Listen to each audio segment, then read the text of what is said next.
السلام علیکم ورحمۃ اللہ وبرکاتہ۔ ناظرین، کیرلا کا رہنے والا ایک نوجوان شہاب چتور جو پیدل حج کے سفر کے لیے روانہ ہوا ہے، اس سلسلے میں لوگ آپس میں بہت سارے اختلاف کر رہے ہیں اور بہت سارے کمنٹس بھی ہیں۔ کوئی کہہ رہا ہے کہ شہاب چتور جو کام کر رہا ہے بالکل ناجائز ہے، حرام ہے، اور کوئی کہہ رہا ہے کہ جو ہے یہ خود کو مشقت میں اور تکلیف میں ڈالنا ہے۔ خیر یہ ہے کہ الگ الگ کمنٹس لوگوں کے آ رہے ہیں اور کوئی اس کو ریاکاری سے تعبیر کر رہا ہے۔ میں اس مسئلے کی تفصیل میں جانا نہیں چاہتا ہوں، کیونکہ پیدل سفر حج کے بارے میں کوئی اشکال ہے ہی نہیں، یہ چیز جائز ہے، درست ہے، لیکن جو کمنٹس لوگوں کے آ رہے ہیں اس پر میں تبصرہ کرنا چاہتا ہوں۔ بہت سارے بھائی کہتے ہیں کہ یہ ریاکاری ہے اور ایسا نہیں ہونا چاہیے۔ تو میرے بھائی، میں آپ سے پوچھنا چاہتا ہوں کہ دل کا جو معاملہ ہے وہ تو اللہ کو معلوم ہے، پھر آپ کیسے کسی کے بارے میں فیصلہ کر سکتے ہیں کہ ریاکاری ہے؟ ایک بھائی لکھتے ہیں کہ نہیں، چونکہ وہ اپنے ویڈیوز ریکارڈ کروا رہا ہے اس لیے جو ہے یہ ریاکاری ہے۔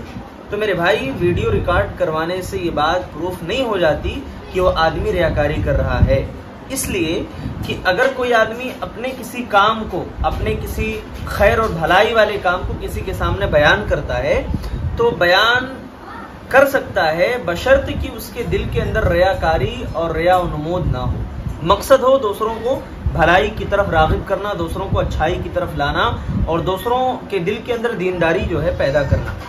پہلی بات۔ دوسری بات یہ ہے کہ ایک بھائی کہتے ہیں کہ نہیں، بڑا لمبا سفر ہے اور اس میں ان کو کہاں موقع مل جاتا ہے کہ ویڈیو ریکارڈ کریں، اور بہت سارے خرچ بھی ہیں وغیرہ وغیرہ، سفر کی مشقتیں بھی ہیں۔ تو میرے بھائی، میں آپ کو بتا دوں کہ سفر کی مشقتیں جو ہیں بالکل ہیں، اور یہ نوجوان اس کے لیے تیار تھا۔ اس نے تقریباً 8 یا 9 مہینے تیاری کی، اور تیاری کرنے کے بعد پھر وہ سفر پر جو ہے روانہ ہوا۔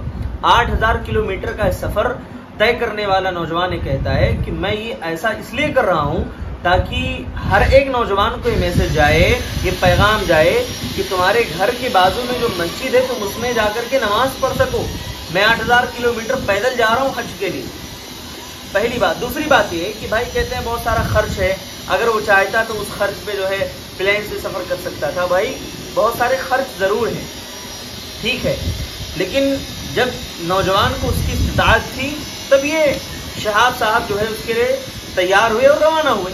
اگر اس کی طاقت نہیں ہوتی تو آخر کیوں وہ سفر کرتے تھے؟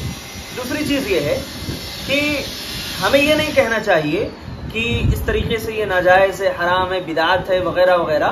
میرے بھائی، دل کا معاملہ اللہ کو معلوم ہے، اور جو پیچھے بہت ساری بھیڑ آ رہی ہے، اس بھیڑ کو شہاب صاحب نے جمع نہیں کیا ہے، یہ بھیڑ خود بخود جمع ہو جاتی ہے۔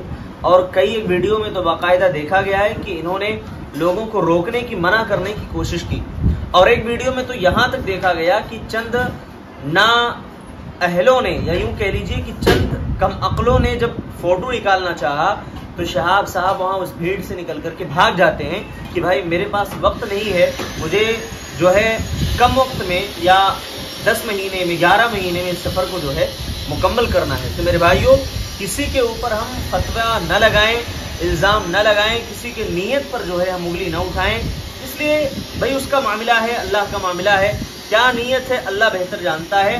اور سفر پر پیدل نکلنے کے سلسلے میں بہت ساری روایتیں ملتی ہیں، ہاں یہ اور بات ہے، یہ الگ مسئلہ ہے کہ افضل غیر افضل کی بات الگ ہے۔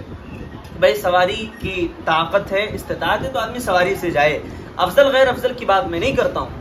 بات یہ ہے کہ ہمیں اس طریقے سے کسی کے اوپر نقد نہیں کرنا چاہیے۔ میرے بھائی، یہ کوئی بہت آسان کام نہیں، بہت بڑے جذبے کی بات ہوتی ہے۔ 8-9 مہینے نوجوان نے تیاری کی، تب جا کر کے سفر کے لیے روانہ ہوا، یہ معمولی بات ہے، بہت بڑی چیز ہے۔ اللہ تعالی ہم سب کو نیک عمل کی توفیق عطا فرمائے۔